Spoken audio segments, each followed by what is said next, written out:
And later in the transmission, I do want to give you my breakdown of what I think is going to unfold in 2012 and what we're going to see the establishment do in this key year on so many fronts, with Iran, with the global economy, with the domestic police state that's being duplicated, not just here in the United States, but all over the world. That is all coming up today. And then I have this little Economist article, and the cover of it says, "Reviving the World Economy, Stand Back, I'm a Central Banker." And it takes a famous, I guess, Dutch painting of doctors engaging in a dissection of a dead body, but instead the central banker is holding defibrillators like he's going to restart the heart of the economy. This would be more accurate if it showed the central bankers as vampires and all sinking their teeth into the not quite yet dead person, soon to be cadaver. Then it would be accurate. But this is the problem. They always sell the central bankers as the solution to every problem when they are on its face the complete authors of the architecture of the system we live under today. You can certainly partially blame the public for being lazy and easy to con for this happening. We can all blame ourselves and look in the mirror at one level or another. And for all of us selling out, and even at a subconscious level, to the system. But the main drivers, the captains of the ship, the New World Order system, those piloting our culture are the 6 mega private banks that created the front consortiums of the so-called Federal Reserve, European Central Bank, Bank of England, which are just their quasi-government fronts to carry out their crimes. They are the enemy. They are the authors of the carbon tax, of the open borders, of the imperial wars, of the police state, of the medical mafia pushing forced inoculations.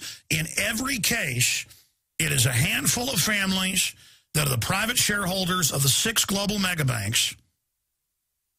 We've listed them here many times: Goldman Sachs, J.P. Morgan, Bank of America, Wells Fargo, Citibank, and then a few other European consortium banks that are all really owned by the same people. So it's 6 consortiums, and they are the authors of it all.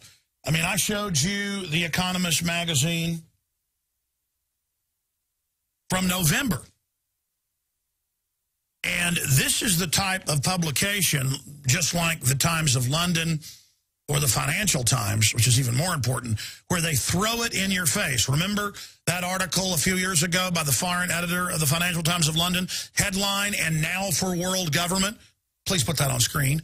If you're a radio listener on XM or local AM and FM, you're saying, put it on screen. Yes, we're simulcasting everything at prisonplanet.tv.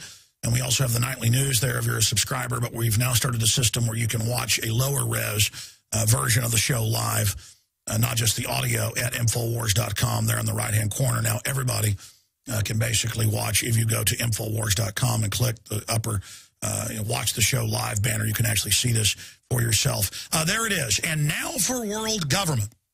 December 9th, 2008. Wow, that seems like yesterday. That's actually 3 years ago. Wow, a little over 3 years ago. And he goes on to say, yes, there's a private global corporate government. Yes, it's authoritarian in nature. Go read the article.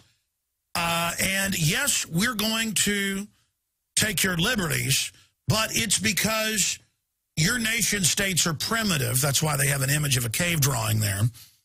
And we know best. We're technocrats, and we kept it secret from you for your own interest. And that is exactly what The Economist, November 19th, the 25th weekly edition that I've covered so much here, said. They say, yes, technocrats have run things in the Soviet era and didn't do probably the best job, but our technocrats are better. And they say in here, you can argue that this is the best system now, and regardless, that's what runs things. So it is an apologetic, open world government article, but saying it's for your own interest. And that particular article is titled, Minds Like Machines, Technocrats. Minds like machines. Technocracy was once a communist idea. With the proletariat in power, administration could be left to experts. Ah, yes. Or we can have a big computer run everything. There's the actual article. I have my little photocopies here so I can highlight it. And it goes on, technocracy and autocracy have long been natural bedfellows. Technocrats rule big chunks of public life. Central bankers are one example. And it goes on here, even highly political governments set up independent or bipartisan panels that make difficult decisions. Yeah, so spending bills originate in the Super Congress now, not by individual members, such as closing military bases, setting electoral boundaries, and making spending cuts. No, it's supposed to be simple votes. They create independent agencies, independent, but the globalists run them, to run everything from healthcare to education. They put outside experts in top jobs, such as the economist Larry Summers in the Clinton administration and Obama administrations that got rid of Glass-Steagall. Yeah, what great experts they were. And then you go on here, let me find the actual part.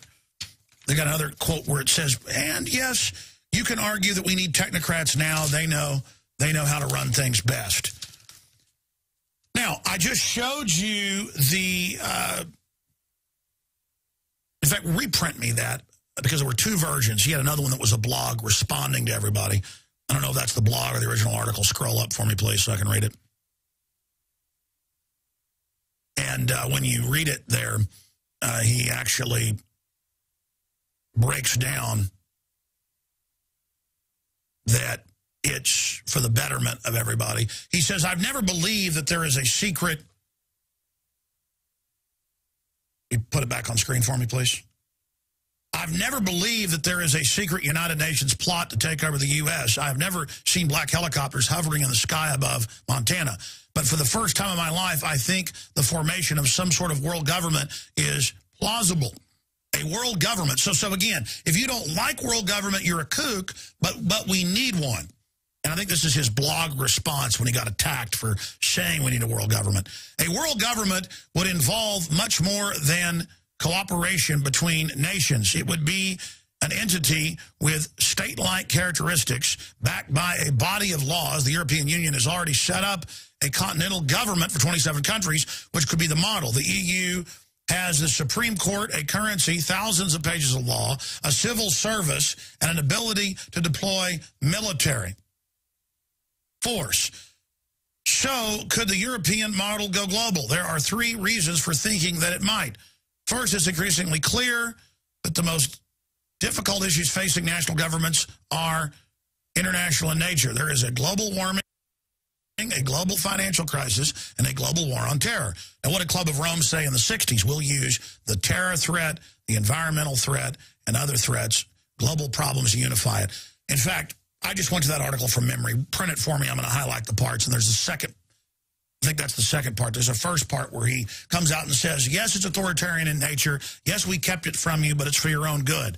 The point is that here they are saying Larry Summers will fix everything when it's Larry Summers who got rid of the Glass-Steagall with Obama's progenitor, the Clintons.